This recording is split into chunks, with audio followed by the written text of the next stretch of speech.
الشيطان الرجيم. بسم الله الرحمن الرحيم. يوم ندعو كل أناس بإمامهم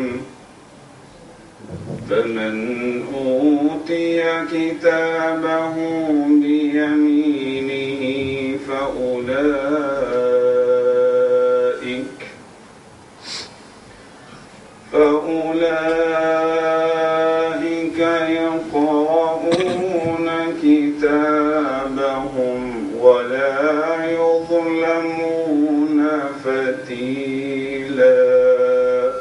سبحان ربك رب العزة عما يصفون وسلام على المرسلين والحمد لله رب العالمين. ګران افغانانو، نن چې موږ د غونډې ته دلته راغونډ شوي یو، د دې غونډې هدف اول خو د زموږ مشر والي صاحب ډګر جنرال جمعه خان همدرد د خبریال د ویبپاڼې لخوا چې کوم د سرو زرو مډال ترلاسه کړی دی، د دې تبریکي ورته وایو، او هغه ځوانانو نه چې په دې پروسه کې زموږ د پکتیا والي صاحب سره مرسته او کومک کړی دی، یو نړۍ مننه کوو. او زه د شمشاد تلویزیون د لارې پکتیا ولایت ځوانانو په نمایندګۍ د هغو افغان ځوانانو نه مننه کوم چې دې پروسه کې موږ سره همکاري کړې ده، ستړي کړي دي، شپې تېرې کړي دي، رایې ورکړي دي، دوی د کور ودانوي. محترم والي صاحب، موږ تا ته د کوم سیاسي، مالي، قومي، ګوندي په دغه اساس تا ته رایې نه دي درکړي. موږ تاسو مشرانو ته دا په ډاګه کړه چې ځوانان او ځوان نسل ستاسو ټولو مشرانو خدمت ته چمتو یو. تاسې باید دا احساس وکړئ چې دغه ځوانان پرته له کومې تمې، توقع د کمپیوټر د پردې تر شا ما ته رایې راکړئ. نه پیسې غواړي، نه لونګۍ غواړي، نه واسکټ غواړي. موږ ځوانان هیڅ نه غواړو. موږ د خپلو چارواکو نه رښتینی خدمت غواړو. والي صاحب، موږ پکتیاوال ستا نه خدمت غواړو. سړک، روغتون، ښوونځی، پوهنتون، د ورزش لپاره لوبغالي، خارج ته د تحصیل لپاره بورسونه او د هغو زمینې برابرول. په حکومت کې، د کابل په حکومت کې زموږ سره داسې چلند غواړو لکه څنګه چې د نورو قومونو خلکو سره کېږي. د کابل حکومت همداسې توجه پکتیا ته نه ده کړې، او موږ هم داسې لکه نورو غوندې د کور نه بهر نه یو پسې وتلي چې پکتیا کې کوم مشکلات خلکو ګوته ورته نیسي. دا نه تنها چې د حکومت کمزوري ده، دا کې موږ هم کمزوري ده. خو موږ دا غواړو چې په آینده کې اوس چې څومره شوي دا شوي دي، په آینده کې د والي صاحب په همکارۍ او د ده د هدایت په مطابق زموږ قومي مشرانو په مټ باید موږ ته خدمت وشي. پکتیا باید پکتیا شي، د نورو ولایتونو سره، د نورو قومونو سره باید سیاله شي. تاسو نه او د نورو مشرانو نه هیله کوم چې خپلو بچیانو ته خدمت وکړئ. موږ ستاسو اولادونه یو، زموږ په حال رحم وکړئ. دا خپلمنځي کشمکش، دا ګوندونه، دا تنظیمونه، دا سمتونه، دا تعصبونه، تاسې موږ په منځ کې تارک متار کړو. ښوونځي مو وران شول، پوهنتونونه پاتې شو، د هر د خلکو سیالۍ نه ووتو. نو ستاسو که چېرته موږ ته یوه لار وښیئ، یو د آیندې دپاره موږ ته یوه روښانه تګلاره وښیئ، موږ د چا نه کم نه یو. مټ په مټ به د افغانستان در سره جوړوو، ښه به یې جوړوو. زه د پښتون بچی یم، زه د پکتیاوال بچی یم، بل څوک یې جوړوی شي، زه یې نشم جوړوی. ما کې کم شي دي، بل څوک اتفاق کوی شي، زه یې نشم کوی. 14 ولایتونه یې وټلواله جوړوی شي، زه منګل، څمکنی، مقبل، ځاځی نشم سره یو کېدی. ولې نشم کېدی؟ زه کېدی شم، خو ما ته هدایت نشته د پاسه نه. د هر قوم مشر 100 کسه، 150 کسه ورونه، زامن، تر زامن دا شاته لري. یو مشر د بل مشر سره نه جوړیږي. ولی صاحب محترم، زما تره یا زما پلار د بل چا سره برخلاف دی. هغه شخصیت اهل علم دی او یا وطن ته خدمت کوي یا په وطن زړه بدیږي، او زما پلار یا زما تره پردی دی، د پردیو غلامي کوي، پردی جاسوسي کوي. ولی صاحب موږ د چا سره ودرېږو؟ افغانستان به څنګه جوړ شي؟ په 10 کالو کې موږ څه کړي دي؟ تقدیر، تحسین، احترام، دا یو بله خبره ده. لیکن حقیقت چې راشو موږ څه کړي دي؟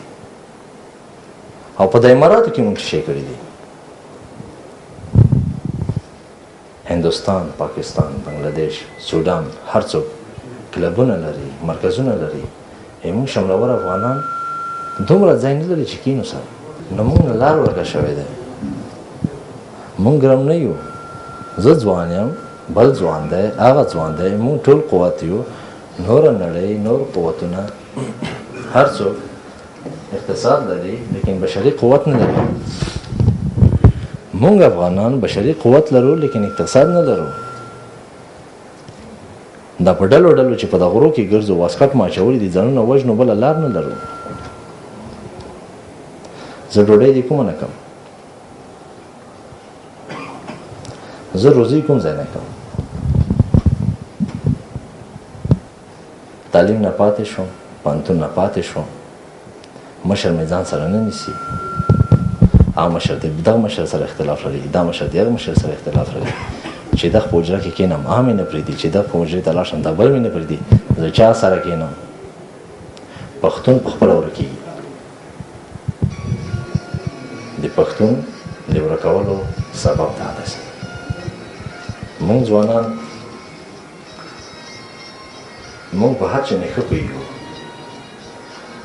موږ په دا نه پوهېږو چې نور قومونه څنګه جوړ شوي دي، ګاندي څه کړي دي، هټلر څه کړي دي، نورو خلکو څه کړي دي، ویلي مو دي، نورو قومونه مو مطالعه کړي دي. موږ په انټرنیټ سره لاسرسی لرو.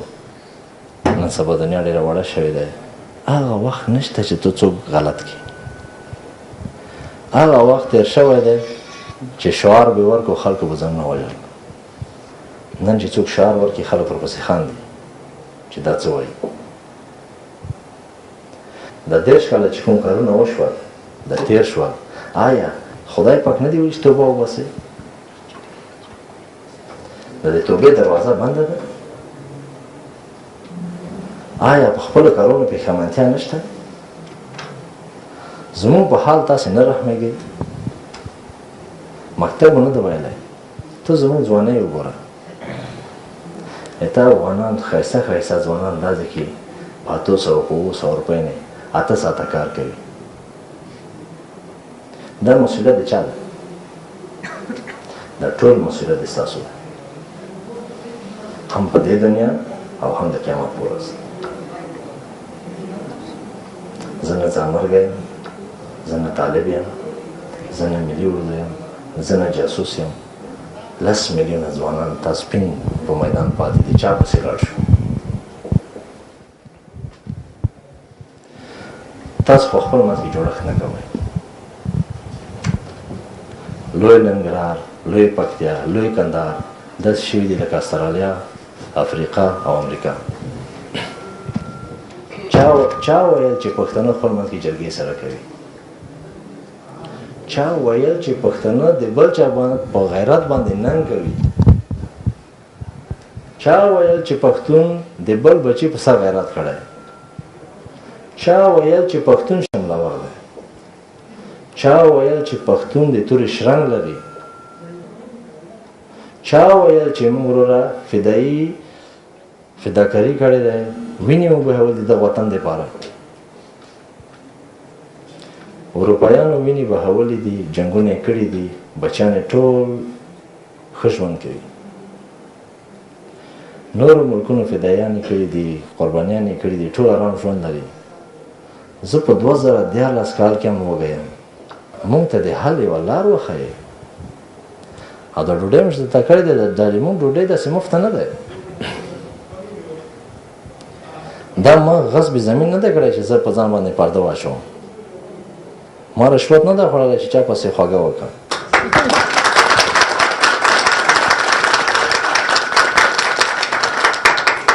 نن چې موږ تاسې بدرګه کوو، نن چې موږ تاسو ته قدر عزت درکوو، تاسو نه د څه شي تمه لرو. داسې نه چې نن دا ځکه تاسې دغه مړۍ وخورئ یا بل شی وکړئ بیا موږ هېر کړئ. توره کې شړنګ، رباب کې ټنګ، افغان کې ننګ چې نه وي. توره کې شړنګ، رباب کې ټنګ، افغان کې ننګ چې نه وي. داسې تلوار، داسې رباب، داسې افغان نه منم.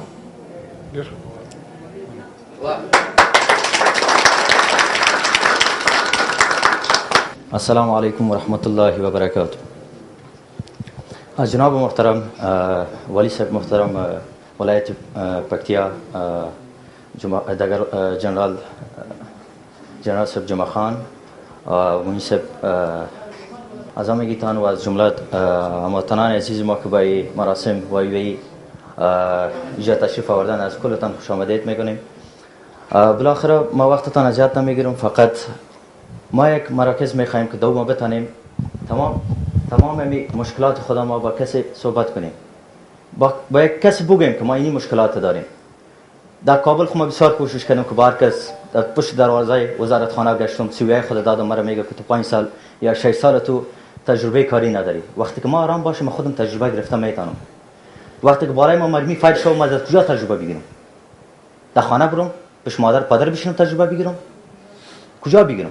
سیوی خودم میگشتاندم اوجا با ما مشکلات بود دیگه بود. وقتی که جمعیم امو سند داره که ما بار مشکلات پیدا کردیم، بار جایی که ما پیش میکنم من میگه که این قابل قبول نیست. خودم تو چه رقم درس خواندی یا چه رقم خواندی؟ یک مراسم یک پانتون ما انوز قابل چیز نیست. کس اعتبار نمیکنه سرگپ ما. هر سندی که ما پیش میکنیم میگه که شما شاید جلی باشه. بعد از او دیگه هیچ عادتی که در واقعا در قلب ما جای گرفته، هیچ نمیتونیم کدام حمایت کنیم. بار کسی اگر در وزارت خانه ما وظیفه گرفتم، در پاولی ما کسی دیگه آمد که یا بچه وزیر بوده یا بچه فلانی بوده دیگه بوده که 2 بجه می آمد 4 بجه پس میرفت، پاسی پانتون از هم داده میشد، هر چیز از داده میشد. ما مثل ازی که بالمقطع گفته 6 سال یا 2 سال ما در وزارت خانه کار کردیم. بعد از اون ما گفته که تو والا تجربه کاری تی رقم است، صحیح رقم است، یک بانه برآمده. والا اگه حالی جا آمدیم اینجا باید صدای ما کسی بشنوه. اینجا باید یک جای باشه که ما به اون مشکلات خود یاد کنم. با اینه که ما ویزه ما گرفتم ما باید اینجا کار کنم یا دیگه کنم.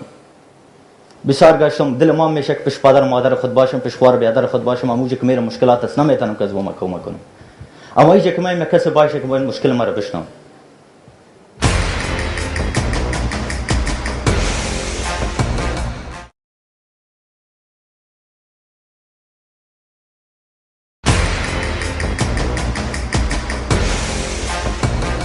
ټول حاضرین مشران السلام علیکم ورحمت الله وبرکاتو.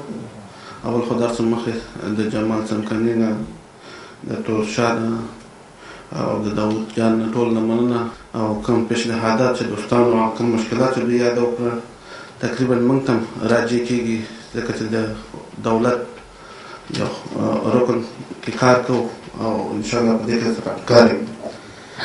یو خو دا خبره ورته وکړم چې ځوانان واقعا موږ خپل هم ځوانان یو او د ځوان د درد نه خبر یو، مګر دا داسې نه دی. موږ په ټولو ملکونو کې چې دغه 10 کاله 15 کاله جنګونه تېر شول، افغانستان مهاجرت خلک مهاجرت ته لاړل او زیاتره اوس هغه زموږ سرمایه ګزاران چې په نورو ملکونو کې سرمایه ګزاري کړې ده او هلته چې هغه مشکلات دي او نشي کولی چې لاړ چېرته سرمایه ګزاري وکړي. په نورو ملکونو کې هغه خپل قوانین لري، مشکلات دي چې هغه د پوهنتون او د مکتبونو مسله چې ما په سعودي کې هم هلته مهاجرینو غوښتنه وکړه چې باید دغه زموږ ته مکتب او پوهنتون مسله ده چې موږ په دې پوهنتونو کې نه جذبېږو او دغه موږ مشکلات زموږ آینده نسلونه بې تعلیمه پاتې کېږي. دغه بدبختي زموږ افغانستان کې هم بیا په خصوصا پښتنو سیمو کې چې تر اوسه پورې دا بدبختي په لر او بر کې روانه ده، پښتنو کې په ټول افغانستان کې شته ده. خو دا په دې نه کېږي چې موږ به چاته اوس فریاد وکړو. نظام تاسو ته معلوم دی، دولت معلوم دی چې همدغه افغانان دي یا ستا ورور یا ستا خپل همدغه خلک پکې کار کوي. ملایکې نه دي د بل ځای نه دي راغلي.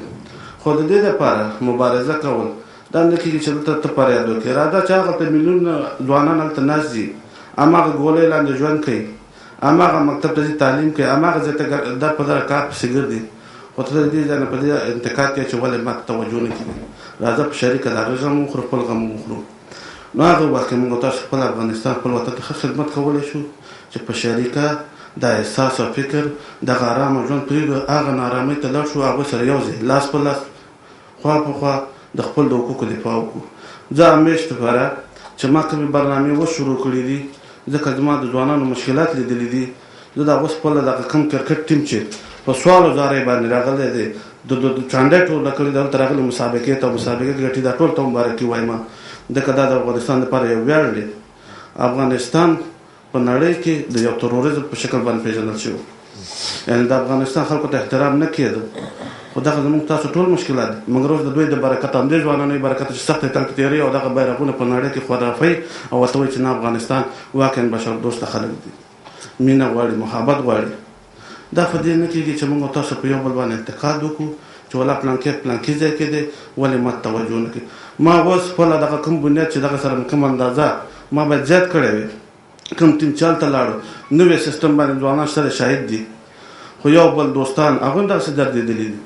ما اوس د دې خاطره چې دغه د ایوبي صاحب شته د دوی افغان پوهنتون چې موږ ورسره قرارداد کړی چې 40-50% ډسکاونټ کړو، هغه ځوانان چې کانکور ته لاره نه پیدا کوي او هغه هلته جذب شي، کور یې ودان مننه ترې کوم. همدغسې نور پوهنتونو سره موږ دا قرارداد وکړو، بله لاره یې نشته. هغه بېکاره ځوانان دغه کوم چې وظیفه ورته نه پیدا کوي، همیش دپاره موږ ورته مخه خلاصه، دروازې ورته خلاصې، راشي خپل اسناد راوړي چې موږ ورسره پوره فرض یې کړي، دوی حق موږ سره دفاع کوو. ډېر خوشحاله یم چې دغه 2 ورځ مجلسو کې اشتراک کوم او زموږ درانه افغانان، درانه سپینګیري او مشران د قوم او با احساسه ځوانان، پرون شپه ډېر محترم مشران ډېر دروند مجلس یې جوړ کړی و، او نن شپه هم دا با احساسه ځوانان، خصوصا عبادي صاحب چې مخکې وغږېدل او ډېر په درد او ډېر ښه خبرې وکړه، یعنې د ده د خبرو نه زه ډېر زیات متاثر شولم او واقعیتونه یې وویل، او هغه واقعیتونه چې په دې 10 کالو کې د افغانستان په روانو حالاتو باندې دی وغږېده. واقعا ښه خبرې وو، موږ ته یو ښه درس و او موږ د دې د خبرو نه ښه استفاده وکړه او د دوی په دردونو باندې پوه شو. زه خبرې نه اوږدوم، زه خپل ډېر درانه ځوانانو ته دا وایم چې تاسو د دې مرکز خبره وکړه. زه یو شی تاسو ته وایم چې نن سبا الحمدلله افغانستان یو آزاد خپلواک ملک ده او موږ او تاسو یو دولت لرو. د دې دولت په چوکات کې احزابو ته، ټولنه ته، د قانون په چوکات کې ټولو ته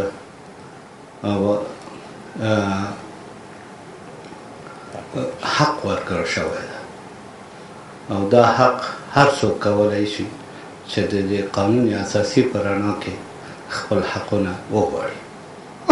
زه تاسو ځوانانو ته دا وایم چې که تاسو شوق د مرکز کړی، اولا دغه ټولنه د وزارت عدلیې لخوا رسمي کړئ، بیا په سفارت کې تاسو رسمي کړئ او دلته په رسمي توګه افتتاح یې کړئ چې ټول خلک او ټول دنیا سره د یو افغانستان سره نه بلکې د ټول د دنیا سره تاسو اړیکې قایمه کړئ. بسم الله الرحمن الرحیم.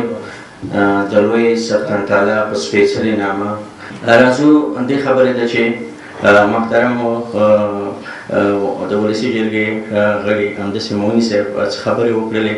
د هغې په رابطه باید موږ ووایو چې په متحده عرب اماراتو کې میشته افغانان چې دي دوی هم د خپل هېواد نه دی هېر کړی، د خپل هېواد هغه بېوزله خلک یې نه دي هېر کړي، د هغوی سره وخت تر وخت مرستې کړي دي.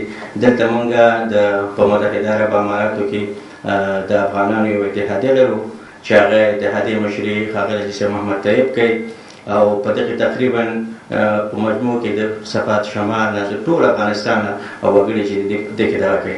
همدارنګه موږ د ختیځو ولایتونو یو اتحادیه لرو چې میشت ختیځوال په هغې کې دغه کوي، په فرهنګي کارونو کې د خپلو میشته افغانانو سره کوي. موږ دلته ډېرې ستونزې لرو او موږ د ښاغلي والي صاحب نه مننه کوو چې راځي زموږ تر څنګ ناستې. دلته متحده عرب امارات ته چې زه په صراحت سره وایم چې زموږ کوم مشران راځي نو هغوی د تفریح دپاره راځي. زه وایم چې زموږ مشران دې راشي، زموږ سره دې کښېني، زموږ ستونزې دې واوري، زموږ مشکلات دې وګوري. موږ دلته څومره مشکلات لرو او موږ د دې ځای نه څه کولی شو د افغانستان د بېوزله خلکو سره. همدارنګه تاسو وګورئ په تېرو انتخاباتو کې دلته تقریبا 4 لکه افغانان میشت دي او د 4 لکه افغانانو نه موږ نه چا پوښتنه مو وکړه چې دغه انتخاباتو کې تاسو هم څه هم لرئ که نه لرئ. نو موږ د خپلو مشرانو نه او داسې د ولسي جرګې مشرانو نه د ښاغلي سلاکار وزیر نه وایو چې په آینده انتخاباتو کې دې موږ ته هم ونډه راکول شي، ځکه موږ هم افغانان یو چې موږ نه د من حیث د یو افغان او د افغانستان د یو وګړي مسؤلیتونه زموږ په غاړه وي. باید موږ په راتلونکي انتخاباتو کې د هېواد په ټاکنو کې باید موږ ته ونډه راکول شي. زه نور خبرې زیاتې نه کوم. په آخر کې به یو ځل بیا د عبادي صاحب نه ډېره مننه کوم چې دا مالي لګښت یې کړی دی، دا مشران یې رامېلمانه کړي دي او دې مشرانو ته د زړه د کومې راغلاست وایم هر کله راشئ او زموږ دغه اتحادیې چې دي ستاسو په خدمت کې دي. بسم الله الرحمن الرحيم وأطيعوا الله وأطيعوا الرسول وأولي الأمر منكم ويقول الرسول صلى الله عليه وسلم إن الله يحب إذا عمل أحدكم عملا أن يتقنه صدق الله وصدق رسوله النبي صلى الله عليه وسلم. محترم د افغانستان د ولسمشر سلاکار وزیر او د پکتیا والی محترم جمعه خان همدرد صاحب، دفاع جامع وزارت معین محمد اکبر برکزی صاحب، د افغانستان د ولسي جرګې د حقوق او امتیازات کمیسیون مشر محترم شریف کموال صاحب او داسې نور مشران چې دلته راغلي دي، ټولو ته موږ هرکلی وایو په خیر راغلی، ستړي مه شئ. زه نه غواړم چې ډېرې خبرې وکړم، خبرې ډېرې وشوې، مګر یو څو خبرې دي چې هغه د وضاحت دپاره چې باید وشي. محترم کموال صاحب دا خبره وکړه چې دلته کوم ملي سوداګر چې دی هغه باید د خپلې سرمایې راوړي په افغانستان کې واچوي. زه د دې خبرې په تحقیق په دا ویلی شم چې تقریبا د نن نه 3 ورځې مخکې د افغانستان نه یو هیات دلته راغلی و سفارت ته. موږ انجینر صاحب د نوره داسې انجینران ورغلي وو، هغوی موږ نه دا غوښتنه کوله چې موږ د خپلې سرمایې څنګه دلته را انتقال کړو، موږ څنګه دلته کاروبارونه شروع کړو. د موږ یو انجینر نه پوښتنه وشوه چې تاسو په 2% ګټه باندې کار کوئ. موږ په صراحت ورته وویل چې موږ په 10% ګټه کار کوو. دوی وویل چې که تاسو ته موږ د 25% ګټه زمینه برابره کړو تاسو یې غواړئ. موږ ورته وویل چې الحمدلله چې د کوم شی خدای پاک په د امن او هغه کې راکړی ده دا نه موږ اطمینان دی. او د وزیر صاحب معین وزیر صاحب په خبرو په تعقیب کې زه دا ویلی شم چې دلته د مرکز جوړول یا د مکتب جوړول دا موږ ته څه مالي مشکل نه دي. مالي مشکل الحمدلله موږ ملي سوداګر لرو، موږ اتحادیې لرو، موږ ښه قوي کسان لرو دلته چې هغه کولی شي چې په یوه شخصي لګښت باندې دا کار وکړي. مګر هغه مشکلات متاسفانه زه ویلی شم چې هغه د مرکز نه هم دي، دلته د موږ د سفارت د کمزوري فعالیت نه هم دي چې هر څه په مصلحتونو باندې کېږي. که سفیر مقرریږي هم په مصلحت مقرریږي، که والی مقرریږي هم په مصلحت مقرریږي. ډېر کم کسان دي چې په خپل اقتدار په استعداد باندې مقرریږي. نن چې والي صاحب ته کوم میډال میلاو شوی دی دا نه تنها چې ده ته افتخار دی، دا ټولو افغانانو ته افتخار دی. په دې باندې افتخار دی چې نن سبا موږ د خلکو په غیبتو او په دا نه مړیږو چې موږ د یوه ولي عزت وکړو، د یوه کارکدنۍ موږ دلته هغه وکړو چې احترام ورته ولرو چې ولا د ښه کار وکړو، نو دا د ولي صاحب دپاره نه، دا د ټولو افغانانو دپاره ویاړ دی. لومړی د ټولو در مخه محترم والي صاحب همدرد صاحب چې د ولسمشر سلاکار دی او محترم وکیل صاحب چې د ملي شورا کې خپل عضویت لري او معین صاحب او ټولو مشرانو کشرانو ته خپل د زړه د کومې سلامونه او هرکلی ورته وایم. دا ډېر د افتخار ځای دی چې نن سبا د افغانانو هغه دردناکه زړونه مو راپاڅول او د هر یو خپل جلا جلا نظریات ورکوي، که مشر دی که کشر دی، خصوصا د نوې ځوانه طبقه. دا موږ ډېر افتخار کو او ډېر مسرور یو په دغه باندې چې بعد له شپږ کاله او هغه افغان جنګ ولس چې د وطن څخه تښتېدي یې وبوله او یا مهاجر یې وبوله او موږ د په دې چورې عرب کې دا ټوله په خپل محنت او په خپله خوله باندې دوی داسې یو اجتماع جوړه کړې ده. دا ډېره غټه خبره ده که سړی حقیقتا ورته وګوري. نو دا د هر افغان یو نظر دی، هر افغان ځان ته یو فکر لري، وطن دی، وطن حقیقي مور پلار ده، دا نه هېرېدونکی ده. که څوم یو سړی 100 کاله 200 کاله د وطن څخه جدا وي خو اخر به ځي. خو بعضې نظرونه دي چې مختلفو افغانانو خپل نظر اختراع کړي. محترم وکیل صاحب یو خبره وکړه ده چې په دا 12 کاله باندې دوی تر اوسه پورې د افغانستان امن جوړ نه کړي، نو دوی څنګه موږ ته دعوت راکوي چې تاسې ولاړ شئ او په وطن کې انویسټ وکړئ او زما یو بچی، یو ورور، یو قریب او هغه اختطاف کېږي او د پیسو په مقابل کې آیا که زه یو خارج کې اوسېږم 14 کال مې کېږي، آیا زما درد نشته؟ که زما د اولادو او زما د فامیل درد نشته؟ دې نقطې ته څوک ولې نه متوجه کېږي چې په دا 12 کاله باندې تر اوسه پورې، بلکې افغانستان خو لا پرېږده، د کابل امن تر اوسه پورې سم نه دی چې زموږ یو کاپیټل، یو مرکز دی. دوهم ډېرې نقطې دي چې زه نشم تشریح کولی چې د وخت د کمۍ په اساس باندې دغه سفارت چې دلته راغلی دی، یعنې موږ ځوانان نه لرو، موږ نور داسې پوهان نه لرو چې دوی موږ ته سپین ږیري خلک راواستي چې هغه په یوه خبره نه پوهېږي.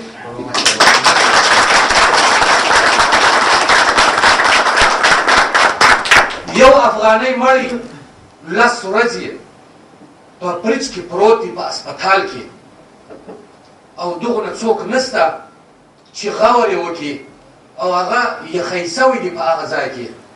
د دغه ځای څخه په چنده باندې خلک پیسې ورته ټولوي او دا جنازه او تابوت د دې نقل کېږي افغانستان ته. هغه به یو غریبکاره سړی افغان وي، یا به د خوست وي، یا به د قندهار، یا به د نورو مختلفو افغان په نامه باندې دی. تراسه د اتیوبیا او د سودان سفارت ته ورسه دی خپل ساسوشن لري، دی خپل یو سنټر لري. یعنې د افغانستان بودیجه چې تاسې اوس په خپله وکیل صاحب راته تشریح کړله چې دومره زموږ لوړه بودیجه ده، آیا دوی دونه طاقت نه لري چې په ابودبي کې یو مرکز جوړ کړي په د خپل بودیجه؟ یو شاعر وایي مینه په تلو راتلو زیاتېږي، کله راځه کله به زه درځم مینه. دا 12 کاله چیرې وه د افغانستان موظفین چې دلته د دې دردناکه افغانان چې دلته پراته دي او یوه جنازه یو مړی په 15 ورځې باندې دی نه او تراس یو پاکستانی وګوره، یو مروړی وګوره او یو بنګلادیشي وګوره چې نن انتقال شي ماښام دی په خپل مقبره کې پروت، زموږ غیر د اسپتالو په برج کې پروت. موږ ضرورت لرو، مکتب ته ضرورت لرو، موږ سنټر ته ضرورت لرو. مسأله د 10 درهمو د 100 درهمو نه ده، زه به وکړم، خو دغه دی چې موږ خبرې کوو مګر عمل نشته. ټول افغانان دي، که شرق دي، که غرب دي، که شمال دي، که جنوب دي، افغان یو افغان دي، که هندو دي. ته نن راسه د یو هزاره یا یو فارسي زبانه یو متعلم او یو شاګرد چې د هندوستان پر رسیږي او پښتون چې 50% په افغانستان کې دی چې دی په واشتو په دغه تکالیفو باندې دی د پوهنتون څخه فارغ سي او دی په خوست کې د یو چپراسي په حیث وظیفه نه ورکوي.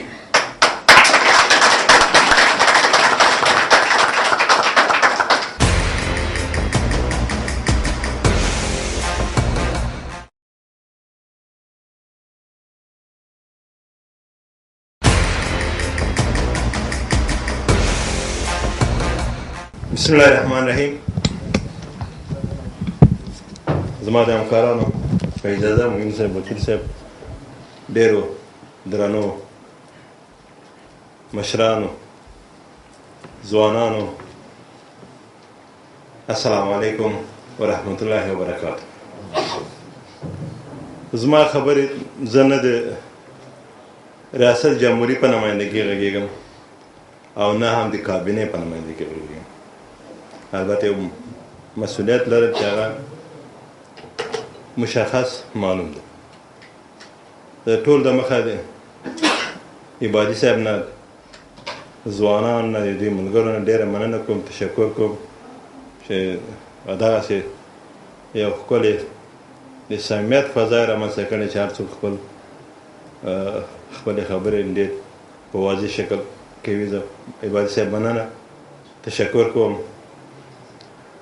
ستاسو ایمیل کې چې کوم حمایت له ما نه کړی، انټرنیټ کې له ما نه کړی، ډېره مننه. ټولو ځوانانو نه مننه کوم، تشکر کوم. دغه انتقاد ډېر اسانه ده، ولې که وګورو حقیقتا افغانستان کې په دې 11 کالو کې 12 کالو کې ډېر کار شوی. یو مرحله وتېره شوه چې ټول افغانستان مجاهد ولس ودرېدو او ډېر په میړانه باندې منګلو ځای خو لا پرېږده چې پکې ازبکو، تاجکو، هزاره خبره هم نه وه. هغه کله وه چې هغه د روسانو مقابل کې جګړه وه او چې کله متحد و، اتفاق و، قوم واجب کې نه و، سمت واجب کې نه وه.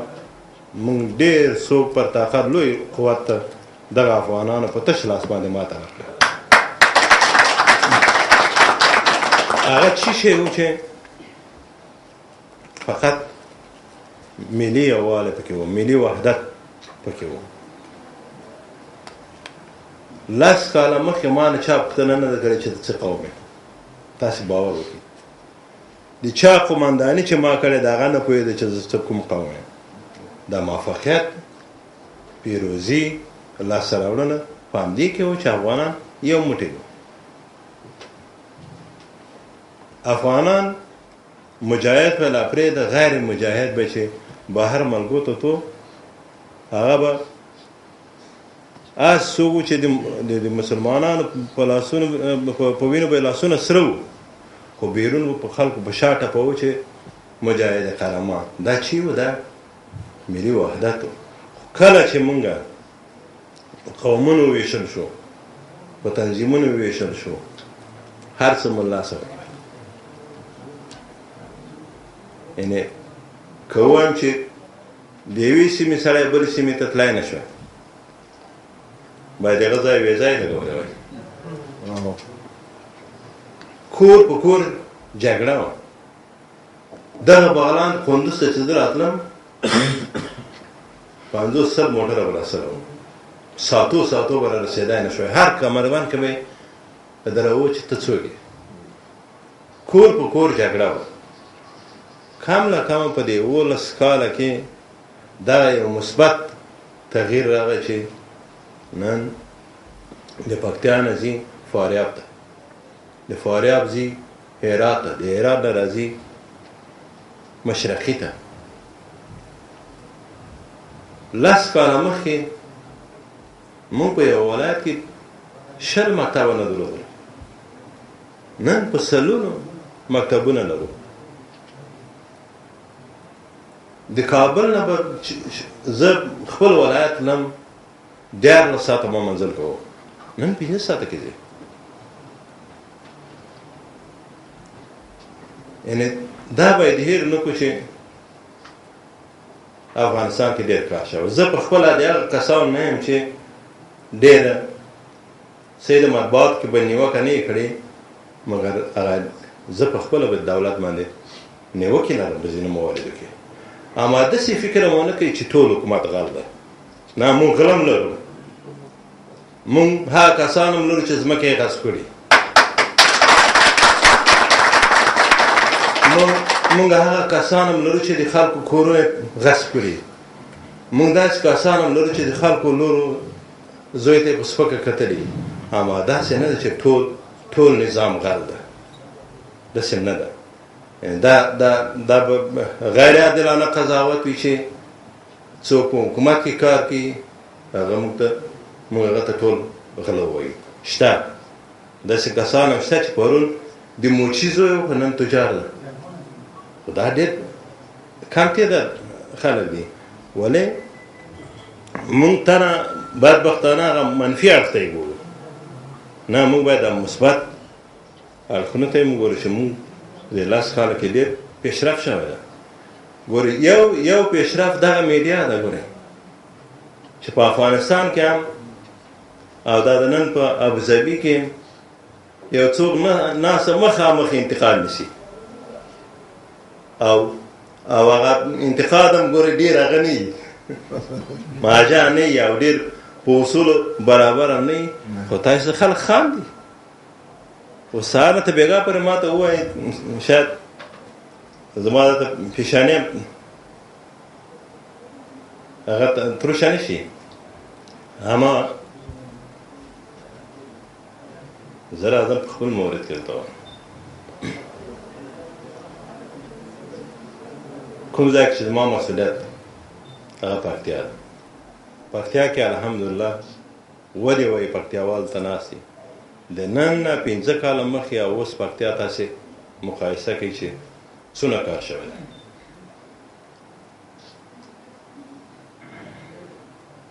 تاسې نن هم ما وګورئ او ورشئ 50 کاله مخکې ما وګورئ، زما نیکه څوک و، زما پلار څوک و، زه څوک وم.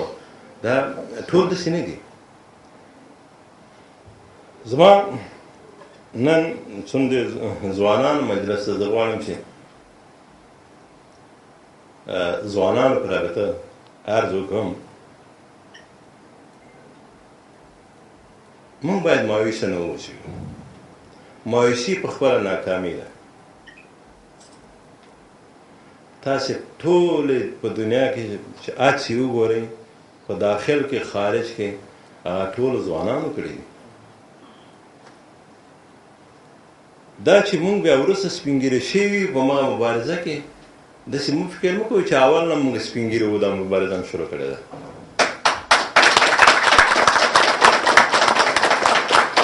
راځو افغانستان ته. تا چې افغانستان ته راشئ چې دا چاپي ده او که راسته ده مبارزه یې کړې، دا ټول د محصلي دورې نه شروع شوې ده.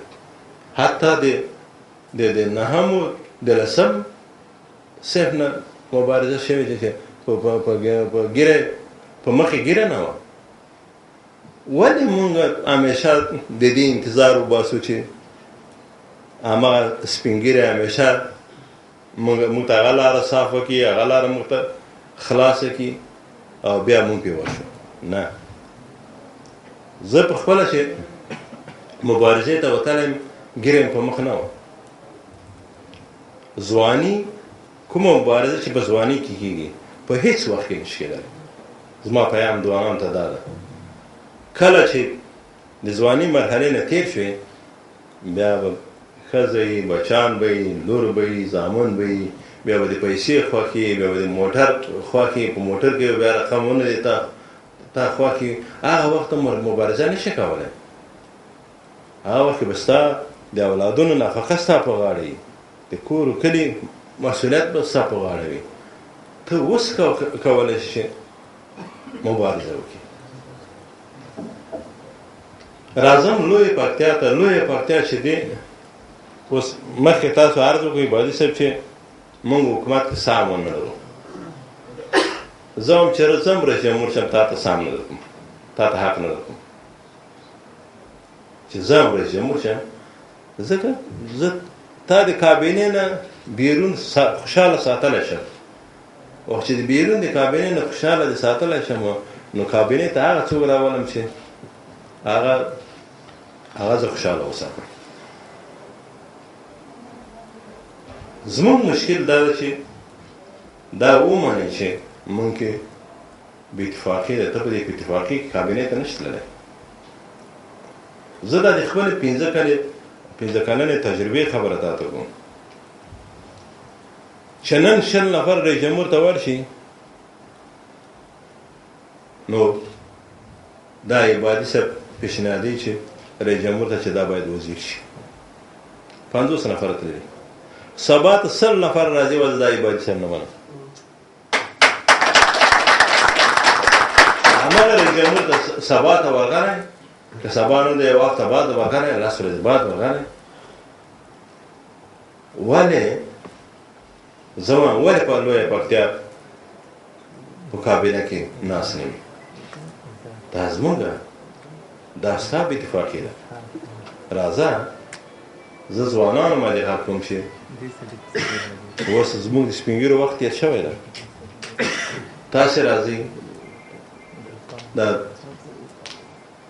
دا سلسله مخته بوځئ او لویه پکتیا یو موټی کې نر غوندې کښېنه، خپل حق واخله. حق اخیستل کېږي، حق چاته نه ورکول کېږي.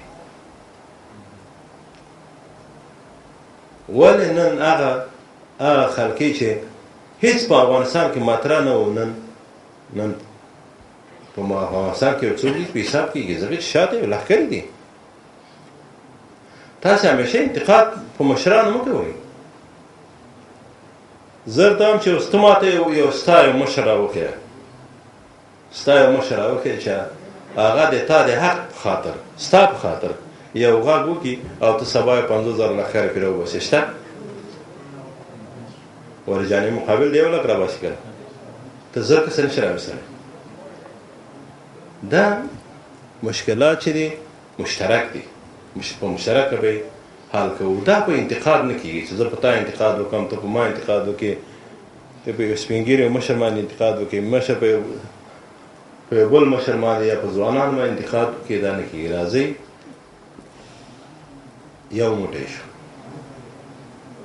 او یوه استه باید جوړه شي. دا استه کولی شي چې یو ځای ته ورسېږي.